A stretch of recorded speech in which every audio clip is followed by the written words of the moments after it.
कृष्णाय वासुदेवाय हरये परमात्मने प्रणतक्लेशनाशाय गोविंदाय नमो नमः। आप सभी भक्तों को मेरा प्यार भरा राधे राधे। लोग सब जन्माष्टमी महोत्सव मनाएंगे, लेकिन हम लोग व्रत भी करते हैं। कई ऐसी बातें हो जाती हैं जिनकी वजह से हमें उस व्रत का पूर्ण फल नहीं मिल पाता है। तो मैं आप सबको कुछ नियम बता रहा हूँ, आप कॉपी पेन ले लें, उनको कुछ लिख लें।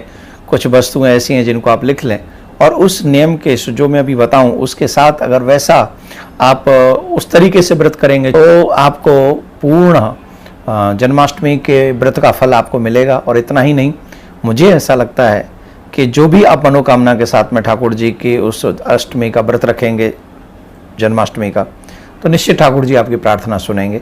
तो सबसे पहले हमको क्या करना चाहिए, कुछ प्रमुख चीज़ें मैं आपको बता रहा हूँ। सर्वप्रथम हमें व्रत की पूर्व रात्रि को हमें प्रेम से रहना चाहिए। उपवास की पूर्व रात्रि को हमें ब्रह्मचर्य का पालन करना चाहिए और भोजन कम संख्या में करना चाहिए। मतलब जन्माष्टमी से पहली रात्रि को ही हमें भोजन कम संख्या में करना चाहिए और सबसे बड़ी बात है ब्रह्मचर्य का पालन करना चाहिए। सेकंड वन, ब्रह्म मुहूर्त में उठना चाहिए। अधिक सूर्योदय हो उससे पूर्व हम लोग उठ जाएं और उठकर प्रातः काल हमको स्नान इत्यादि से निवृत्त हो जाना चाहिए। अति शीघ्र स्थिति में, अति शीघ्र में ज़्यादा लेट लतीफ़ ना हो, और लेट लतीफ़ होने का कोई ज़रूरत भी नहीं है। उठें और सबसे पहले स्नान करें और स्नान करने के बाद में हमको सर्वप्रथम पृथ्वी को नमन करना चाहिए। पृथ्वी को नमन करके सूर्य को नमस्कार करना चाहिए, सूर्य को जल चढ़ाना चाहिए और अपने इष्ट को नमन करने के बाद में पूर्वमुखी होकर या उत्तरी मुखी होकर हमको बैठना चाहिए। और उसके बाद एक और कार्य करना चाहिए कि हमको फल, जल और कुश का आसन लेकर एक स्थान पर बैठना चाहिए और फिर हमें संकल्प करना चाहिए कि आज हम जो है व्रत करेंगे, आप हमारे ऊपर कृपा करें, हम इस व्रत को पूर्ण कर सकें, ऐसी हमारे ऊपर दया करें। तो व्रत का संकल्प ले लें। क्या होता है, कई बार बिना संकल्प के हम लोग व्रत रहते हैं तो उसका फल हमें उतना नहीं मिलता है जितना मिलना चाहिए। तो व्रत रहने से पूर्व में हमारा ये काम होना जरूरी है कि प्रारंभ में स्नान इत्यादि के बाद सबसे पहले हम संकल्प लें, हमारा ये गोत्र है, मेरा ये नाम है, मैं इस व्रत को रख रहा हूं, आप मेरे ऊपर कृपा करें कि मैं ये व्रत पूर्ण कर सकूं। तो ये जरूरी है। मध्याह्न के समय जब हम लोग दोपहर में पहुंचे तो हमको काले तिल लेने चाहिए, काले तिल और जल लेना चाहिए। और ऐसा हम लोगों को कार्य करना चाहिए कि जैसे देवकी जी की सूती ग्रह का निर्माण हम कर रहे हैं, काले तिल के साथ जल में स्नान करा के ऐसी स्थिति बनानी चाहिए कि ये हमारे देवकी जी का प्रसूति ग्रह है, सूती ग्रह है, ऐसा हम लोग भाव रखें और काले तिल से ऐसी व्यवस्था करें। तत्पश्चात भगवान श्री कृष्ण की एक मूर्ति चित्र अवश्य रखें। या तो भगवान श्री कृष्ण दुग्ध पान कर रहे हो माँ यशोदा के साथ में, ऐसा छवि रखें, या नारायण के चरण दबा रही हैं लक्ष्मी, ऐसी छवि अपने घर में विराजमान कराएं, ये बहुत जरूरी है।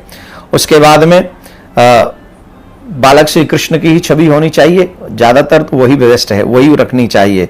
इसके बाद विविध विधान से ठाकुर जी का पूजन करना चाहिए, पूजन भी हम लोग करें। और देव की माँ वसुदेव जी इत्यादि नंद जिनके भी साथ उनकी छवि रखना चाहें आप लोग रखें।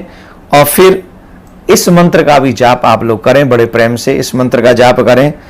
प्रणवे देव जाननी जननी त्वाम जातस्तु वामनः वसुदेवात तथा कृष्णो नमस्तुभ्यं नमो नमः, नमस्तुभ्यं नमो नमः, नमस्तुभ्यं नमो नमः। अगर इस मंत्र का जाप आप लोग ना भी कर सकें तो हमको कृष्णाय वासुदेवाय हरे परमात्मने प्रणतक्लेशनाशाय गोविंदाय नमो नमः इस मंत्र का जाप करें। इसके बाद रात्रि में जब 12 बज जाए, ठाकुर जी का प्राकट्य हो जाए, तो अधिकांश पूजन आपको उसी समय करना है। पंचामृत से अभिषेक करना है।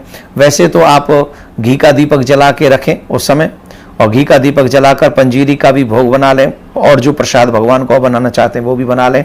तुलसी दल उसी समय डालें जब भगवान के समक्ष 12 बजे के बाद जब ठाकुर जी का प्राकट्य हो जाए उसके बाद तुलसी दल डालें, क्योंकि तुलसी पहले डालने से जो है व्रत जो फल है, भोग है, वो पहले ही लग जाता है और झूठा भोग भगवान को लगता नहीं है।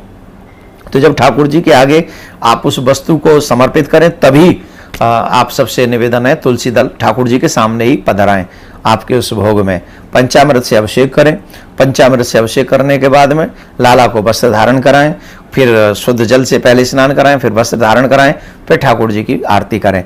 और जिनको भी आस्था पे रात्रि को मेरा कार्यक्रम भी आएगा, यूट्यूब पे भी लाइव टेलीकास्ट होगा, तो आप सब उस समय भी हमारे साथ मिलकर ठाकुर जी का अभिषेक कर सकते हैं। इस व्यवस्था को आप अधिक से अधिक लोगों तक पहुंचा दें, जिससे व्रत का फल सभी को मिल सके। Happy Janmashtami all of you. Radhe Radhe.